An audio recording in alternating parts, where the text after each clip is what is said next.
of Lord Krishna. ग्लानिर्भवति Bharat अभ्युत्थानमधर्मस्य तदात्मानं सृजाम्यहम्।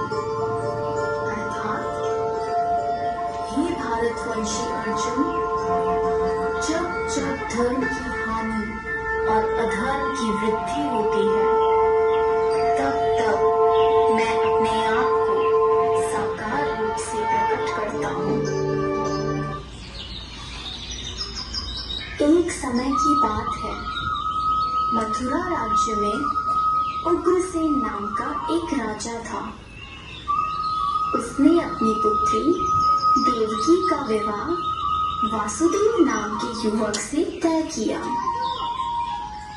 Devaki का भाई कंस, जो कि बहुत ही क्रूर, दुष्ट और निर्दयी था, देवकी से अत्यंत प्रेम करता था। इसीलिए विवाह संपन्न होने के बाद कंस स्वयं उसको छोड़ने ससुराल गया। जब वह रथ में जा रहे थे, तब बीच रास्ते में उनको आकाशवाणी सुनाई दी। हे दुष्ट कंस, तूने इस धरती पर बहुत पाप किए हैं, इसलिए इस धरती पर से तेरे पाप नष्ट करने के लिए देवकी का 8वां पुत्र जन्म लेगा और वही तेरा विनाश करेगा। यह सुनकर कंस अत्यधिक भयभीत व क्रोधित हो गया।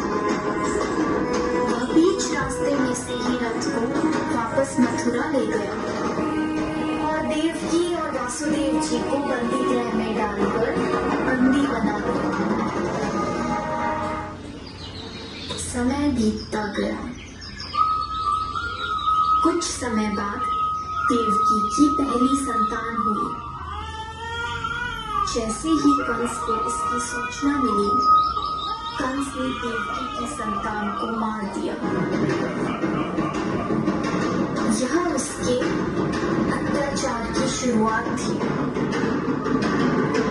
इस प्रकार कंस ने देवकी के 7 पुत्रों को उनके जन्म के तत्काल बाद ही हत्या कर दी। इससे वासुदेव और देवकी अत्यधिक दुखी थे। पर अंततः इस अंधकार के छटने का समय आ गया, जब भगवान ने धरती पर मानव रूप धारण करते हुए जन्म लिया। उस दिन का अंधेरा था और 30 वर्षा हो गई थी। ऐसे लगभग भगवान ने धरती पर देवकी की 8वीं संतान बनकर बालक रूप में जन्म लिया। जन्म लेते ही वहां एक दिव्य प्रकाश प्रकट हुआ और उस प्रकाश में से श्री विष्णु भगवान ने अपने पूर्ण अवतार में दर्शन दिए और वासुदेव से कहा, हे वासुदेव, मैंने इस धरती पर कंस जैसे दुष्ट और अत्याचारी मानव का विनाश करने के लिए कृष्ण अवतार में जन्म लिया है। अतः मैं आपसे विनती करता हूँ कि आपके दोस्त नंद के घर ले चलें, जहाँ उनकी पत्नी यशोदा ने बालिका को जन्म लिया है। उस बालिका को यहाँ ले आकर मुझे यशोदा के बगल में सुला दें। ऐसा बोलकर भगवान अंतर्ध्यान हो गए। भगवान ने एक शिशु का रूप धारण किया और एक चमत्कार हुआ। वासुदेव और देवकी टेढ़ी मुक्त हो गए। कारागार के द्वार अपने आप खुल गए। जेल प्रहरी गहरी निंद्रा में सो गए और ऐसे समय वासुदेव उस बालक को लेकर नंद के घर चल गए। 30 वर्षा के कारण यमुना नदी का बहाव बहुत तेज था, पर यमुना नदी ने वासुदेव और उनके पुत्र के लिए रास्ता बना दिया और शेषनाग ने प्रकट होकर कृष्ण भगवान को अपने फन फैलाकर तेज बारिश से बचाया। आखिरकार वे नंद के गांव पहुंचे।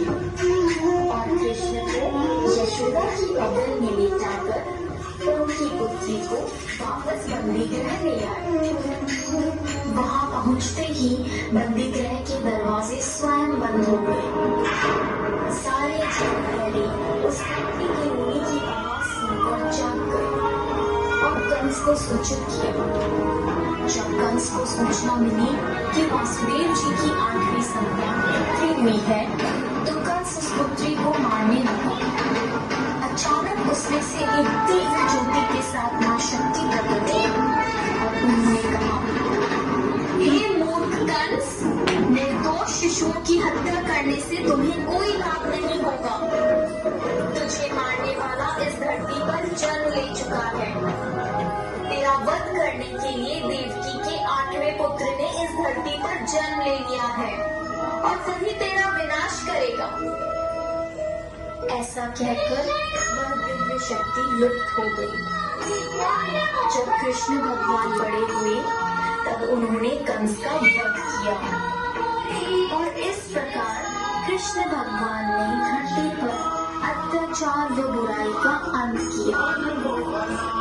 इसीलिए हमेशा प्रत्येक भाद्रपद की कृष्ण पक्ष की अष्टमी को जन्माष्टमी के रूप में श्री कृष्ण का जन्म दिवस मनाते हैं। जय श्री कृष्ण।